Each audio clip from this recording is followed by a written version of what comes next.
Well, it seems that everyone or anyone is certainly speaking and talking and not particularly supporting this government, this greeny freebate scheme on the sale of new vehicles. Well, I just can't see how people could even think it's a good idea. Firstly, it's a nutty idea and it's been generated by those those dreadful silly Greens, those toxic Greens. The thing that amazes me is that they have people that actually follow them. Now, I'm not talking about the kids who have been indoctrinated in school. Of course they're going to follow the Greens because they know no better. They've got teachers up the front there spouting this crap, no economic background, not even knowing the actual scientific background to what is happening here. And then there is the budgeting, and there is the fiscal side of when you come up with a policy like this. Greens wouldn't have a bloody clue. Just absolutely amazing. The one thing we do see, though, every now and again, they do a poll on the state of the parties and what have you. Whenever you see that percentage pop up for Greens, at least you know that that is the known percentage of the dumb bums within the adult dumb bums within New Zealand society. At least that tells us how many real dummies we have out there supporting a party like the Greens, those toxic Greens. Now let's just support what I've just said. Unless you know your science, unless you do your research, how could you possibly accept something as crazy as this? Now, we know that they tried to introduce this in the last term, but Winston Peters got it stopped, and quite rightly so. But at the moment, we have no one like Winston Peters down in Wellington to keep an eye on this. We know that Judith Collins is doing her best, but of course the government is so secretive that no one can actually find out what the hell they're doing. Isn't it terrible having a government that is so secretive? This is from the Prime Minister's office downwards, and even including state-owned enterprises and departments, state departments. They are so secretive they will not advise anybody what their policies are or what they're working on. That is no way to run a government. Oh, mind you, it's the way that a government is run when it's communist, and that, of course, is exactly what our Cindy Ardern is. Don't say no. That woman is completely screwed up in the head when it comes to politics, and politics for New Zealand. But getting back to these electric vehicles and this so-called fee-bait scheme,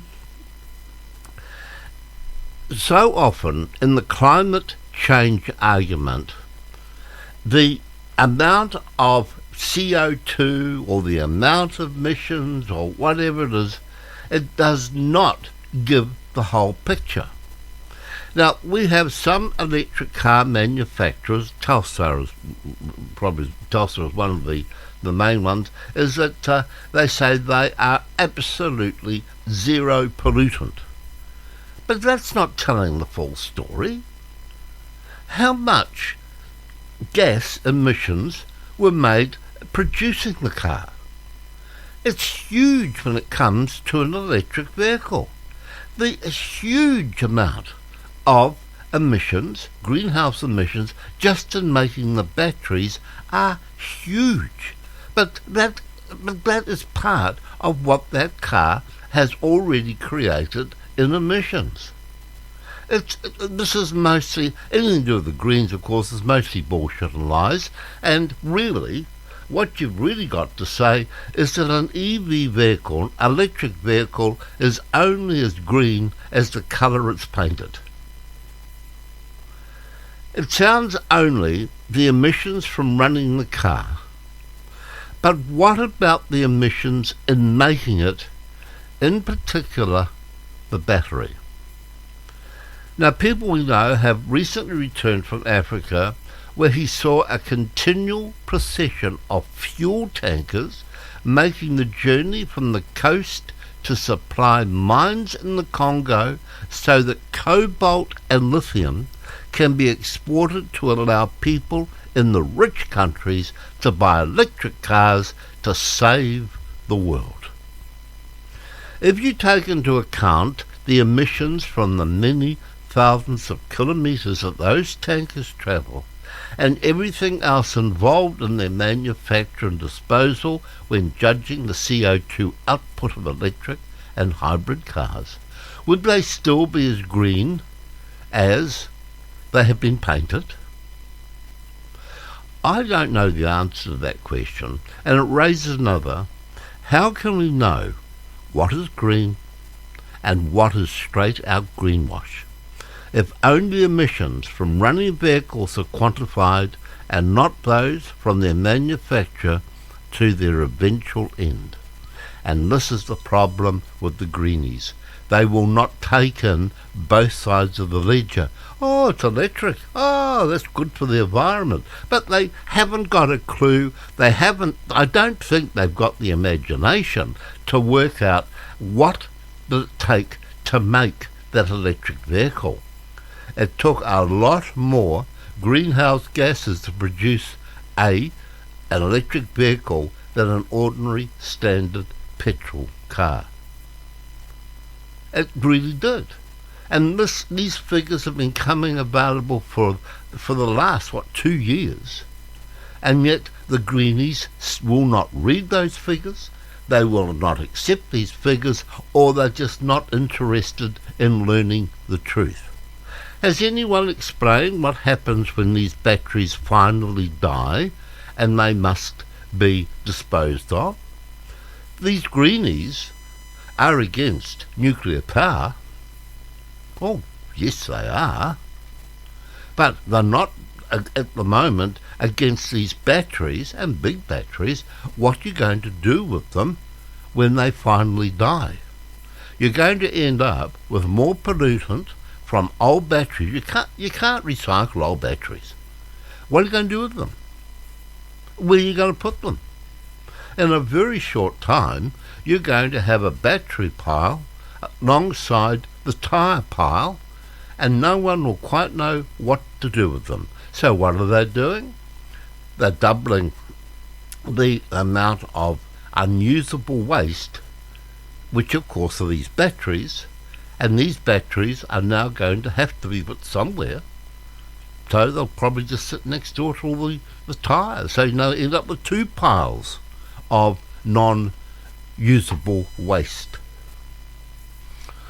And no one seems to be talking about the huge cost of infrastructure, as well as they call it the greenhouse gases, from producing all the extra electricity to charge these little electric cars, to charge them up. Where's the cost been brought in for that? Where has the balance of greenhouse gases against all the other factors, where have they been calculated? Don't be worried, the Greens wouldn't even know how to do a balance on that one. They wouldn't even know how to calculate something like that. What really upsets me, probably more than anything else, is that the Greens, they have absolutely no interest in the care of the poor people of New Zealand, or those who are struggling, or those who are really having trouble making ends meet.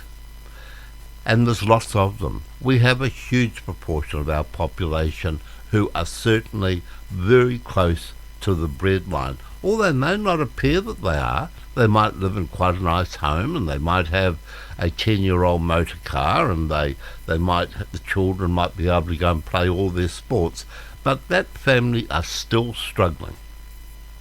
And this crazy pack of Greens come along with this idiot Labour Party accepting this nonsense and putting these families into that hole, or put them into a deeper hole of having to battle out financially because of something called a fee bait. They haven't worked it through. They haven't talked it through. They haven't. They really are quite ignorant to sit down and work this one out.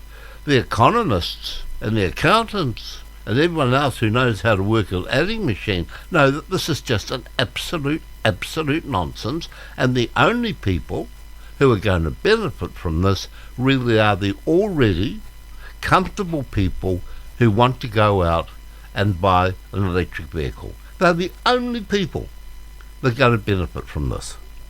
But of course, that is the normal short-sightedness of people who just simply lurch from one ideological idea to the next, which of course the Greens do.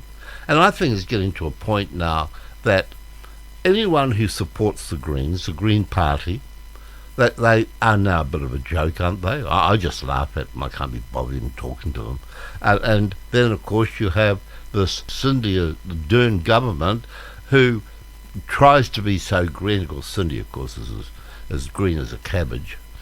She actually allows this sort of crap to be put forward. I don't know what deal she's done with the Greens. She's obviously done some deal with them. And the reason why I know a lot of the older people voted for Labour was to keep the Greens out. But it hasn't worked, has it? Everything that you thought of with Cindy, none of it's worked, has it? Boy, we're in rude awakening over the next 2 years, aren't we? With this crap that we see building up all around us. It is going to topple. It's going to fall over. And the one thing I am going to say here is that you may not like Judith Collins, but she's the only one at the moment speaking sense, and she's the only one asking the hard questions. But even she, through the secrecy of this Labour government, this Ardern government, yes, the secrecy, and those idiotic Greens hanging on the side, unfortunately, even in her position, she is having great difficulty in finding the truth. So, this is a reminder, don't be taken in by this pack of indoctrinated half-wits that we have running this country at the moment, and that an electric vehicle is only as green as the colour it's painted.